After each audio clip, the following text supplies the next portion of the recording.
Okay, so after we discussed the right click of the mouse, we told you about the main menu setup. This is a more advanced feature for all you people who want to set up your DVR to do a little bit more.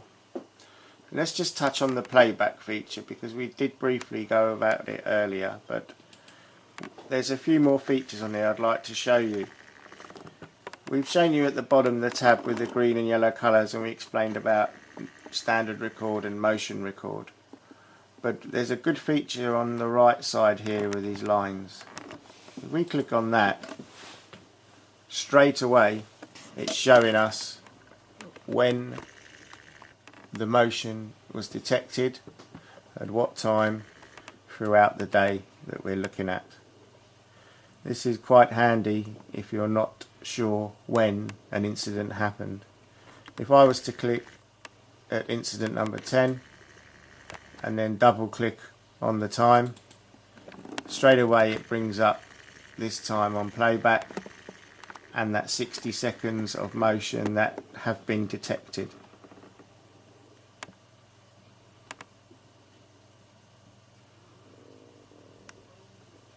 Again, if I believed it maybe it was earlier at 14:50, I highlight the tick and double click for this one,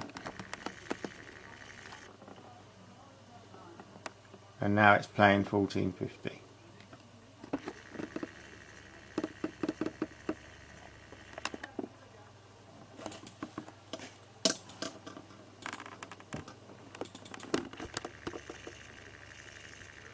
So if this actually was the incident I'm looking at and I want to archive this footage, I need to be able to put the footage onto another medium.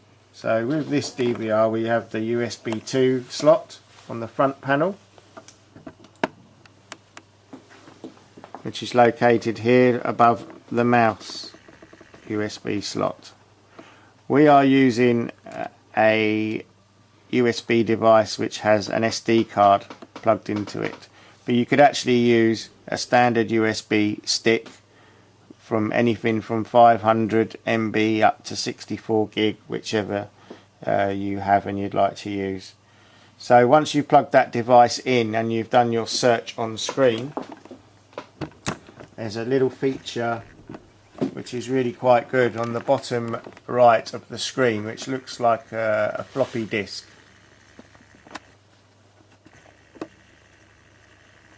Once you've highlighted this icon, you'll get the backup screen come up. So it's now telling us that the motion time that we've detected earlier on is 14:45 and no seconds to 14:45, 46 seconds. And all we have to do if we're happy with archiving this piece of footage is tick that section, check the file format is AVI, which is default, and then go to the bottom and click on backup. It tells us recording the file, gives us a percentage footage of succeeded, and that's really it. It's quite a small file, so it literally took seconds. You could find, obviously, if you had a number of incidents, that at the top you would have more than just one line.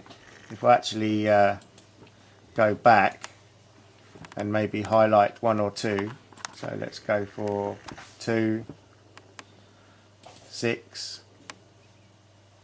10.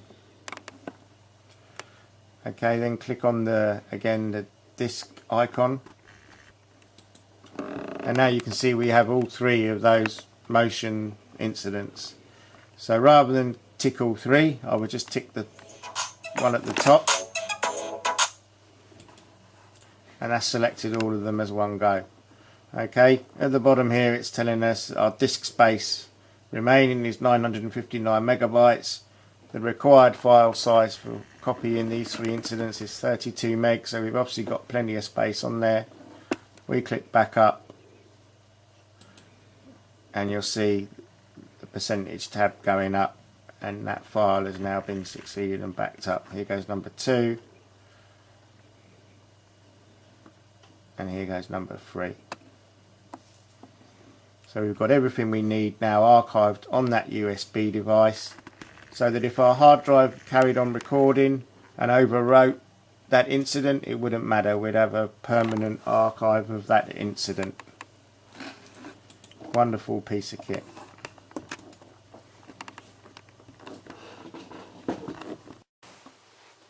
So once your archiving is complete, you can simply detach the USB device by pulling from the USB 2 port like so.